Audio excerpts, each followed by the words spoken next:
Greetings everybody, I'm Rishabh from Yoda Learning Solutions, welcoming you to the pre-training prep for Advanced Excel Masterclass.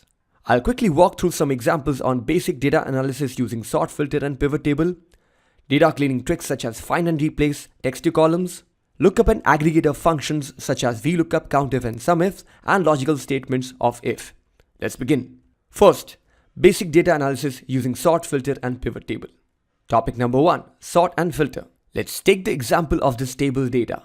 First, I must choose this data to be able to apply sort. So I attempt to use Shift Control right, Shift Control down. But you notice at every blank, you have to stop. So what's a better method? Well, you start from the name and press Shift Control End key. Sometimes it may choose extra data, but that's okay. You can press Shift left to unselect the extra data. Now, once you did this, you should ideally go to Data tab and click on Sort. You may say sort by bonus and largest to smallest. As you press OK, you get to see the results instantly. You can also apply two-level sort by going to sort again and adding one more level where you say rating as an option. So notice amongst bonus descending order, and then you see the rating smallest to largest. Looked at the results? Well, that's sort for you. Let's take this table data to understand how filter works. One thing you should avoid while using filter is choosing just the heading and then going to Data tab and applying filter. Doing so will omit the data after the first blank. So what I propose is choosing the data using the shortcut key. Start with the name, press Shift Control End key, and then go to Data, apply filter. If you want to delete all the blank cells, you can choose blanks from the last option and press OK. Once you did that, you can select all the intermittent blanks and press Ctrl minus. That deletes all the row. And then again, you can go back to data and say, please clear the filter. Now, if you want to see all the people from finance, you can go ahead to the second tab or the second column of the filter data and choose finance. Press OK. Next, topic number 2, pivot table. Let's take this basic data to understand the pivot table's importance. I must choose the data correctly and then go to Insert, Pivot Table. It does ask me whether I would want a pivot table in the existing sheet or a new worksheet. If it's an existing worksheet, I can choose the location. Let me press OK. Now, this pivot table, I will right click upon and go to Pivot Table Options to be able to activate one very important setting on classic pivot table layout. It gives you access to a lot of mini benefits, which you'll see as we move along. So I put the department name in the row field. I can put the rating in the column field. I can also put the bonus under the action area. Now, this rating is spread over multiple numbers. So can I select the rating, right click and go to group and cluster them by, let's say, a group of 1. Let's see what happens. Press OK. So there you go.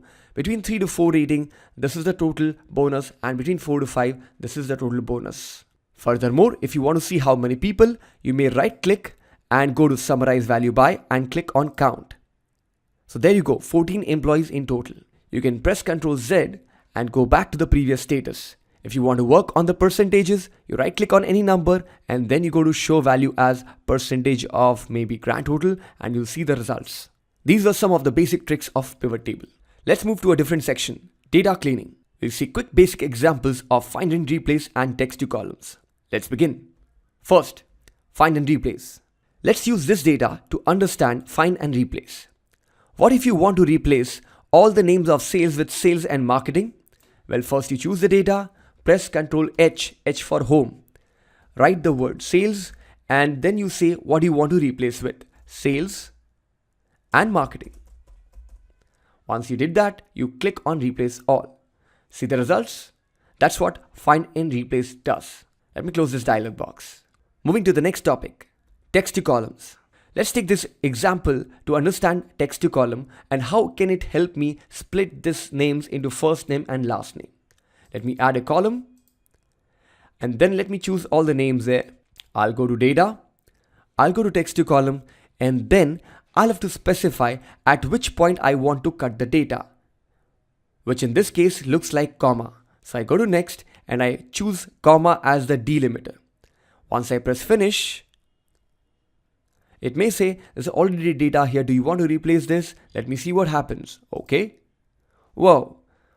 So data getting split between two columns, last name and first name. That was text to columns for you. Let's move to the section of lookup and aggregator functions. These are essential if you're connecting, linking, consolidating and analyzing data. First, VLOOKUP basics. We will use this table set to understand what VLOOKUP can do. These are three names and I want to fetch the number of bonus amount from this table on the left. So I begin writing VL, that is the sequence of VLOOKUP. I press tab key and then I choose the first thing, that is lookup value. I put a comma and it asks me to choose the table array.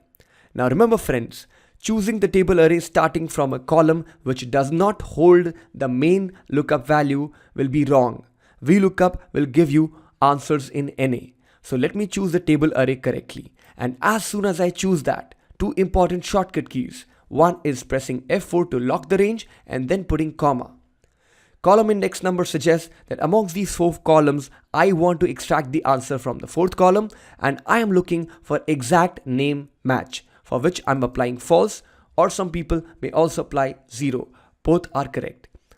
I'll press enter and I'll copy paste this down. Superb. You can press Ctrl backtick key to see the formulas of the entire sheet. Once you press the same key back, you return to the normal state. Moving to the next topic, COUNTIF.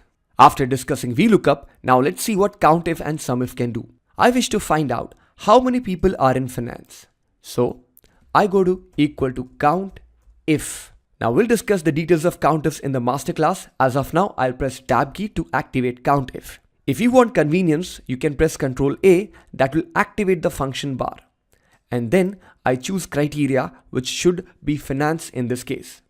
Range, I choose this entire portion of the column and I lock this as a part of good practice by pressing F4 and I press OK. It means there are 4 people in finance.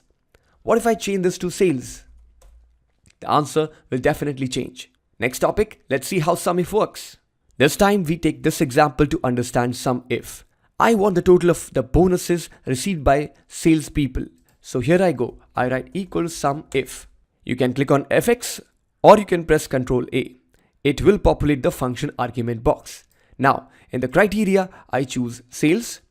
In the range, I choose this entire block which may contains the sales word and the sum range, which means the column which has the same numbers which I want to add up. Now remember, the ranges that you take up must be of the same height. So if one is starting from the 4th row, the other range should also start from the 4th row and end at the same level where it has ended the range before.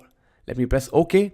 This means all the salespeople, which are 5 in total, they are getting a combined bonus of 41,000. That's what SUM does. If I change it back to finance, I get an updated answer, and that's the reason SUMIF and COUNTIF can help us make dashboards. Let's go to the section of logical statements where we see how to apply if statement. In this simple example, I wish to see how if works. So I write the formula equal to if.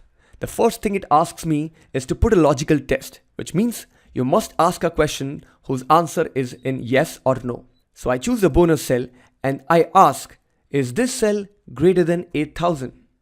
If it is so, please give me a yes that you wish to give as a result should be in double quote. If the answer is false, then you should give me no. As I close the double quote, I must also close the bracket and I press enter. As I double click at the bottom right of the cell, I get to see some intermittent yes. So that's the formula. I hope you enjoyed this fast track video on pre-training prep on Advanced Excel Masterclass. Looking forward to see you in person. Thank you so much for watching the video.